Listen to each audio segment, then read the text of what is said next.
నమస్కారం. మీకు అందరికీ ఒక విషయం చెప్పాలని మీ ముందుకు వచ్చాను. పశ్చిమాసియా కంట్రీస్లో అంటే గల్ఫ్ కంట్రీస్లో మన తెలుగు వాళ్ళు చాలామంది ఉంటారు.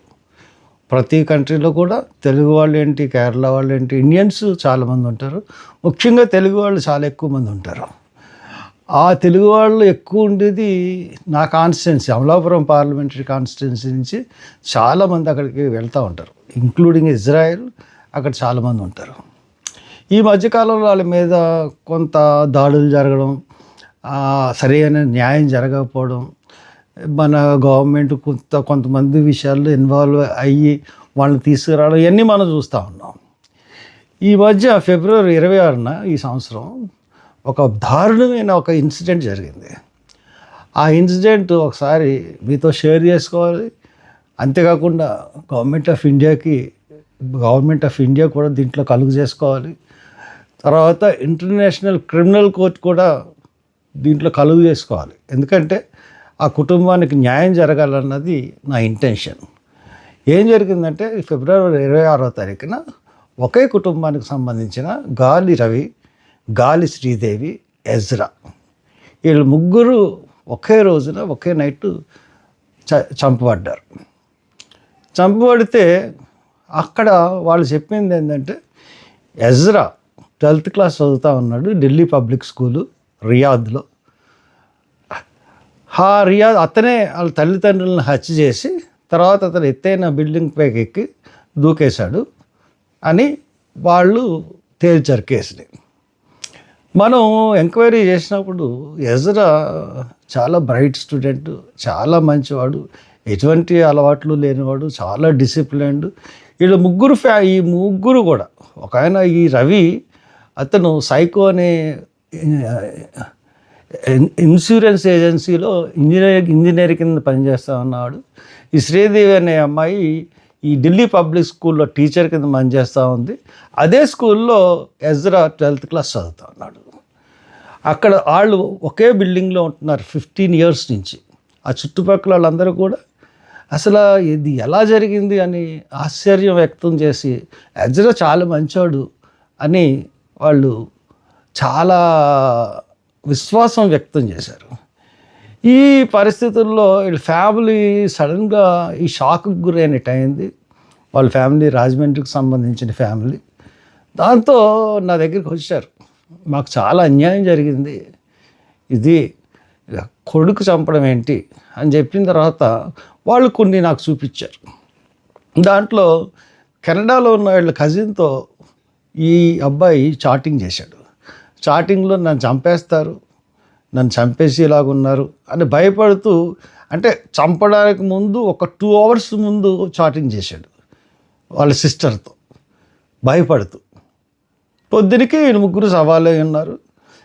అది ఎంత దారుణం చేశారంటే, అది కామన్ కీ ఉంటుందంట. ఈ 3 stairsకి ఒక కామన్ కీ ఉంటుంది. ఆ కామన్ కీ ద్వారా దుండగులు దాంట్లోకి బిల్డింగ్లోకి వీళ్ళ ఇంట్లోకి వచ్చారు. ఇంట్లోకి వచ్చి గాలి రవి మీద సుమారు 30 కత్తిపుట్లు పైగా ఉన్నాయి. అలాగే వాళ్ళని చంపేసిన తర్వాత ఇతన్ని ఎజ్రా ఎత్తైన బిల్డింగ్ మీదకి ఎక్కి దూకేశాడు. ఇది వాళ్ళు చెప్పిన కథనం. సరే, మనం నేను వీళ్ళ ఫ్యామిలీ వీళ్ళందరూ ఎంక్వైరీ చేసి నాకు చెప్పిన విషయాలు ఏంటంటే, ఎజ్రా 12th క్లాస్ చదువుతూ ఉన్నాడు.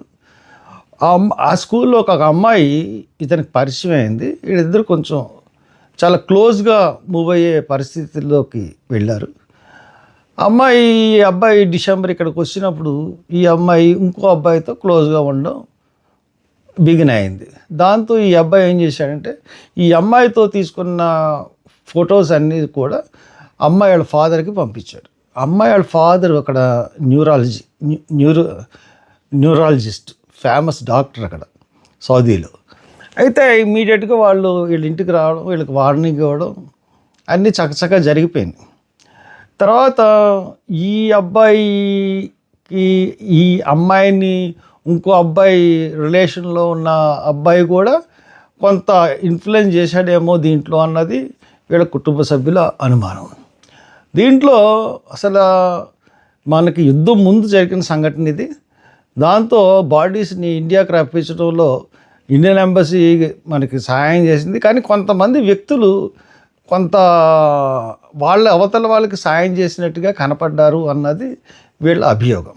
ఇండియన్ ఎంబసీలు మట్టుకు వీళ్ళకి కోఆపరేట్ చేసినాయి.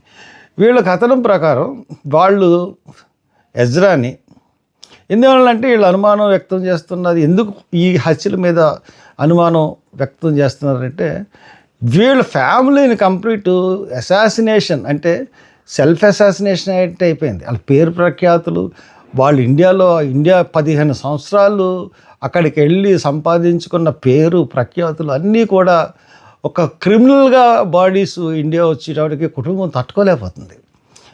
ఎందువల్లంటే ఒకవేళ వాళ్ళ వాదన ఏంటంటే నిజంగా వాళ్ళు చెప్పినట్టుగా అబ్బాయే వాళ్ళ తల్లిదండ్రులను చంపేసి ఒక ఎత్తైన బిల్డింగ్కి వెళ్ళి అక్కడి నుంచి దూకి చనిపోతే అబ్బాయి ఒక 20 అంతస్తుల బిల్డింగ్ నుంచి దూకి చనిపోయాడని చెప్తూ ఉన్నారు. పైన నుంచి దూకిన మనిషి ఎలా ఉంటాడు, తన శవం ఎలా ఉంటుంది? కనీసం కట్టుడు పళ్ళు అయ్యి కూడా కదలలేదు, ఒక ఎముక ఇరగలేదు, నిద్రపోయినట్టు ఉన్నాడు. 20 అంతస్తుల బిల్డింగ్ మీద పడిన మనిషి శవం మనం ఎలా ఉంటుందో మనకు తెలుస్తుంది కదా, అటువంటి పడినట్టు కూడా లేదు. వీళ్ళిద్దరూ కూడా దారుణమైన 30 కత్తిపోట్లు అంటే మనం ఆలోచించవచ్చు. అంటే వీళ్ళు ఎవరినో కిరాయి గుండాలని పెట్టి వీళ్ళని చంపించేసి వీళ్ళని ఇలా కథ అల్లారు అనేసి వీళ్ళ కుటుంబ సభ్యుల ఆవేదన. ఎందువల్లంటే ఒక మంచి ఫ్యామిలీ, తెలుగు ఫ్యామిలీ, అక్కడ హరా అనే ప్రాంతంలో అందరూ తెలుగు వాళ్ళే ఉంటారు ఎక్కువ. ఆ ప్రాంతంలో ఈ హత్యా సంఘటన ముఖ్యంగా తెలుగువారందరినీ కూడా చాలా భయాందోళనకి గురి చేసింది. ఇటువంటి పరిస్థితుల్లో ఈ నిజాలు మనకు బయటకు రావాలి. పైగా వీళ్ళ గ్యాడ్జెట్స్, ల్యాప్టాప్ కానీ ఫోన్ కానీ వాళ్ళు పోలీసులు సీజ్ చేసేసారు. ఇప్పుడున్న ఇన్వెస్టిగేషను అస్సలు ఏమీ జరగలేదు. ఇన్వెస్టిగేషన్లో ఆ న్యూరాలజిస్ట్ని, డాక్టర్ గారిని వాళ్ళు ఇన్వెస్టిగేట్ చేయలేదు. ఇంకో అబ్బాయి ఉన్నాడు కదా, ఆ అబ్బాయిని ఇన్వెస్టిగేట్ చేయలేదు. వాళ్ళని ఎటువంటి ఇన్వెస్టిగేషన్ లేకుండా కేసు ఇలాగ సింపుల్గా తేల్చేశారు. అంటే రియల్ ఇన్వెస్టిగేషన్ జరగాలి, దోషులు ఎవరో బయటకు రావాలి, వీళ్ళ ఫ్యామిలీ మీద పైన పడిన నింద తొలగింపబడాలి. ఇది వీళ్ళ ఫ్యామిలీ యొక్క ఉద్దేశం. అందుగురించే ఎంత దాకా వెళ్ళాలి. ఇది అసలైన విషయం, అసలైన దోషులు. ఎందువల్లంటే అక్కడ వేరే దేశ వాళ్ళకి వేరే న్యాయం, అక్కడ ఉన్న వాళ్ళకి వేరే న్యాయంగా చాలా విషయాల్లో జరుగుతూ ఉంటాయంట అక్కడ.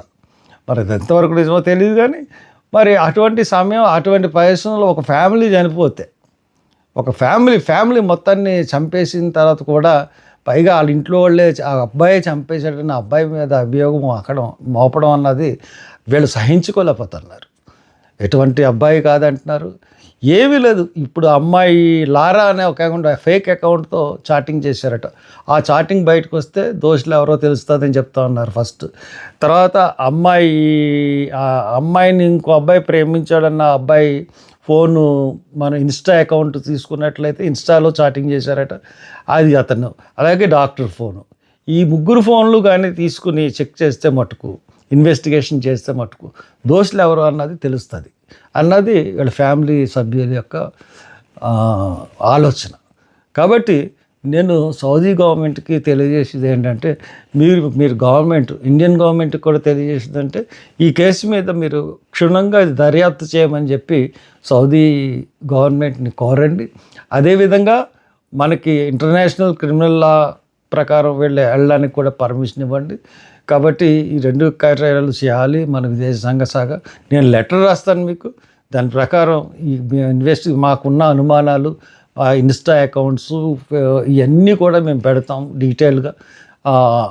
అది ఆ హత్యలు ఎలా జరిగినాయి, ఎవరు చేశారు, ఎందువల్ల చేశారు, ఎందుకు ఈ ఫ్యామిలీని ఇంత ఆవేదనకు గురి చేశారు అన్న విషయం బయటకు రావాలి. అదే మా ఉద్దేశం. అందుకనే ఈ వీడియో చేస్తూ ఉన్నాను. ఇది ముఖ్యంగా ప్రవాస భారతీయులు, గల్ఫ్ కంట్రీస్లో ఉన్న ప్రవాస భారతీయులకి ఒక ధైర్యంగా కూడా ఉండాలన్న ఉద్దేశంతో ఈ వీడియో చేస్తున్నాను. Thank you very much.